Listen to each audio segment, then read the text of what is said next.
ಮನೆ ಕಟ್ಟಿಸಿದ್ವಿ ಅಂತ ಹೇಳ್ತಾ ಇಲ್ಲ, ಮನೇನ ಕಟ್ಟಿದ್ವಿ ಅಂತ ಹೇಳ್ತಾ ಇದ್ದೀವಿ. ನಾವು ರಾಗಿ ತುಂಬೋದಕ್ಕೆ ಒಂದು ರೂಮು ಅಂತ ಕಟ್ಟೋಕೆ ಹೋಗಿದ್ದು.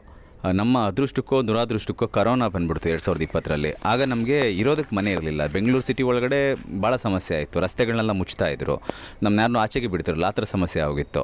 ಅಷ್ಟೊತ್ತಿಗಾಗಲೇ ಒಂದು ಏನು ಕಟ್ಟಬೇಕು ಅಂತ ಸ್ಪಷ್ಟತೆ ಇತ್ತು, ಸಮಯನೂ ಸಿಕ್ಬಿಡ್ತು. ಹಾಗಾಗಿ ನಮ್ಮ ಶ್ರಮವನ್ನು ಹಾಕಿ ನಾವೇ ನಮ್ಮ ಕೈಯಾರೆ ಕಟ್ಕೊಂಡಂಥ ಮನೆ ಇದು.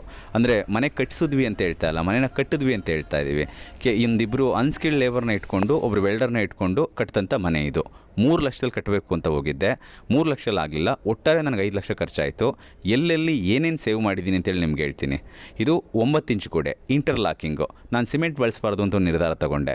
ಯಾಕೆಂದರೆ ಸಿಮೆಂಟನ್ನು ಬಳಸಿದಷ್ಟು ಅದಕ್ಕೆ ಮರಳು ಬಳಸಬೇಕು, ಇನ್ನೊಂದನ್ನು ಬಳಸಬೇಕು, ಅದನ್ನು ಕಲ್ಸ್ಕೊಡೋಕ್ಕೊಬ್ಬ ಬೇಕು, ಮೆತ್ತಕ್ಕೊಬ್ಬ ಬೇಕು, ಈ ಥರದ್ದೆಲ್ಲ ಸಮಸ್ಯೆ ಆಗುತ್ತೆ.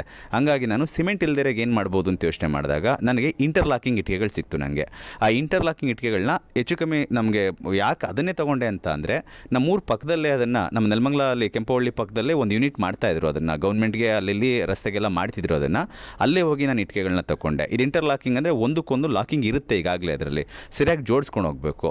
ನಾನು ತೊಗೋಬೇಕಾದ್ರೆ ಒಳ್ಳೆ ಇಟ್ಟಿಗೆಗಳನ್ನ ನೋಡಿ ತೊಗೊಳ್ಳಿಲ್ಲ, ಅಥವಾ ಅವ್ರು ಕೊಡುವಾಗಲೂ ಕೂಡ ಕೆಳಗೊಂದು ಬ್ಯಾಚ್ ಕೊಟ್ಟಿದ್ರು, ಮೇಲೊಂದು ಬ್ಯಾಚ್ ಕೊಟ್ಟಿದ್ರು. ಸ್ವಲ್ಪ ಸೈಜ್ ಹೆಚ್ಚು ಕಮ್ಮಿ ಆಗಿದ್ದರಿಂದಾಗಿ ನನಗೆ ಲೇಬರ್ ಜಾಸ್ತಿ ತೊಗೊಂತು. ಆದರೆ ನನಗೆ ಒಟ್ಟಾರೆ ನನಗೆ ಉಳಿತಾಯನ ಆಯ್ತಿದ್ದು, ಅಂಥ ಮೋಸ ಏನಾಗಲಿಲ್ಲ ನನಗಿದು.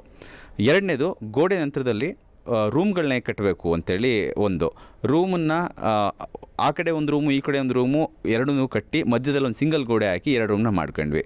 ರೂಫ್ಗೆ ಏನು ಮಾಡಿದ್ವಿ, ಕಬ್ಬಿಣ ಶೀಟಲ್ಲೇ ಮೇಲೆ ರೂಫ್ ಹಾಕಿರೋದು. ಆಮೇಲೆ ದುಡ್ಡಾದಾಗ ತೆಗೆದುಬಿಟ್ಟು ಹೆಂಚು ಹಾಕೊಳ್ಳೋಣ, ಈಗ ಬೇಡ ಅಂತೇಳಿ ಕಬ್ಬಿಣನೇ ಯಾಕೆ ತೊಗೊಂಡ್ವಿ ಅಂದರೆ, ನಮ್ಮ ನೆಲಮಂಗಲ ಗುಜ್ರಿ ಒಳಗಡೆ ಸ್ಕ್ರ್ಯಾಪಲ್ಲಿ ಸಿಗುತ್ತೆ, 32-35 ರೂಪಾಯಿಗೆ ಸಿಕ್ತು ನನಗೆ ಈ ಕಬ್ಬಿಣಗಳು. ಅಲ್ಲಿರೋ ಕಬ್ಬಿಣಗಳನ್ನ ತಂದು ನಮ್ಮ ಸ್ನೇಹಿತರು ವೆಲ್ಡರ್ನ ಕರೆದು ಅವ್ರ ಜೊತೆ ಇದ್ದಂಥ ಲೇಬರ್ಸ್ಗಳನ್ನ ಇಟ್ಕೊಂಡು ನಾವು ಇದು ನೀಟಾಗಿ ಚಾವಣಿ ಮಾಡ್ಕೊಂಡ್ವಿ. ಮೊದಲೇ ಚಾವಣಿ ಮಾಡ್ಕೊಂಬಿಟ್ವಿ. ಮೊದಲೇ ಚಾವಣಿ ಮಾಡಿಕೊಂಡು ಆಮೇಲೆ ಗೋಡೆ ಕಟ್ಟಿದ್ದು. ಗೋಡೆ ಕಟ್ಬಿಟ್ಟು ಚಾವಣಿ ಮಾಡಿದ್ದಲ್ಲ ಇದು. ಈ ನಮಗೆ ಉಪಾರ ಅಂತೀವಲ್ಲ, ಆ ಥರ 4 ಕಡೆ ಪಿರಮಿಡ್ ಶೇಪಲ್ಲಿ ನಾವು ಕಟ್ಕೊಂಡು ಶುರು ಮಾಡಿದ್ವಿ. ಆದರೆ ಇದನ್ನು ಕಟ್ಟೋದಕ್ಕೆ ಸ್ವಲ್ಪ ಸ್ಕಿಲ್ಲೂ ಬೇಕು.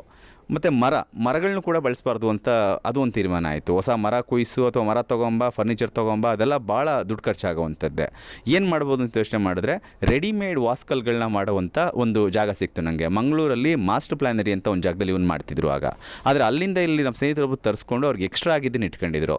16 ಕಿಟಕಿ ಮತ್ತು 8 ಬಾಗಿಲುಗಳನ್ನ ನನಗೆ ಅವ್ರು ಕೊಟ್ಟಿದ್ದು ಕೇವಲ 12,000 ರೂಪಾಯಿಗೆ. 2,000 ರೂಪಾಯಿ ಟ್ರಾನ್ಸ್ಪೋರ್ಟು, 16 ಕಿಟಕಿ, 8 ಬಾಗಿಲು. ನನಗೆ ಅದು ಎಷ್ಟು ಬೇಕಷ್ಟು ಇಟ್ಕೊಂಡು ಇನ್ನು ಮಿಕ್ಕಿಂದೆಲ್ಲ ಇನ್ನೂ ಹಂಗಂಗೆ ನಾನು ಆಚೆ ಇಟ್ಟಿದ್ದೀನಿ. ಅದನ್ನು ಏನೂ ಆಗಿಲ್ಲ.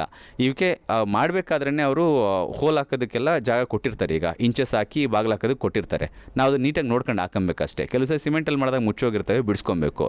ಈಗ ನೀವು ನೋಡ್ತಿರೋದು ಸಂಪೂರ್ಣವಾಗಿ ಸಿಮೆಂಟಲ್ಲಿ ಮಾಡಿರೋವಂಥ ಕಿಟಕಿ ಮತ್ತು ಸಿಮೆಂಟಲ್ಲಿ ಮಾಡಿರೋ ಬಾಗಿಲನ್ನೇ ನೋಡ್ತಿರೋದು ನೀವು.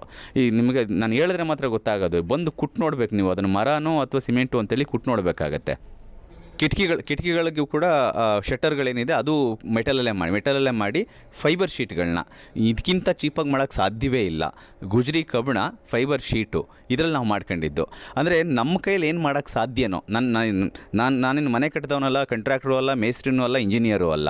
ನಮಗೇನು ಗೊತ್ತಾಗುತ್ತೆ, ನಮಗೇನು ಬರುತ್ತೆ, ಆ ಜ್ಞಾನವನ್ನು ಇಟ್ಕೊಂಡು ನಾವೇ ಕಟ್ಕೊಂಡಿರೋವಂಥ ಮನೆ ಇದು.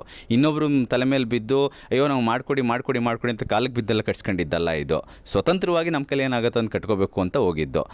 ಸೊ ಕೆಲವು ತಪ್ಪುಗಳಾಗಿದೆ, ಇಲ್ಲ ಅಂತ ಹೇಳಲ್ಲ. ಆ ತಪ್ಪುಗಳನ್ನೆಲ್ಲ ಬೇರೆ ರೀತಿ ಸರಿ ಮಾಡ್ಕೊಂಡಿದ್ದೀವಿ. ಮತ್ತು ಎಲೆಕ್ಟ್ರಿಸಿಟಿ ನಾವು ಅದನ್ನು ಕೂಡ ನಾನು ಒಬ್ಬ ಲೇಬರಾಗಿ ಇಟ್ಕೊಂಡು ಇನ್ನೊಬ್ಬ ಒಂದು ಗೊತ್ತಿರೋ ನಮ್ಮ ಹಳ್ಳಿ ಮಟ್ಟದ ಕೆಲಸ ಮಾಡೋ ಒಬ್ಬ ಎಲೆಕ್ಟ್ರಿಷಿಯನ್ನ ಕರ್ಕೊಂಬಂದು ಅವ್ರ ಜೊತೆಗೆ ನಾವು ಸೇರಿಕೊಂಡು 3,000 ರೂಪಾಯಿ ಒಳಗಡೆ ಇಡೀ ಮನೆ ನಮ್ಗೆ ಎಷ್ಟು ಪಾಯಿಂಟ್ ಬೇಕೋ ಅಷ್ಟು ಪಾಯಿಂಟ್ ಕೊಡಿಸಿದ್ರು. ಮೆಟೀರಿಯಲ್ಸ್ ತಂದುಕೊಟ್ಟೆ, ಅವ್ರು 3,000 ರೂಪಾಯಿ ಕೂಲಿ ಕೊಟ್ಟೆ.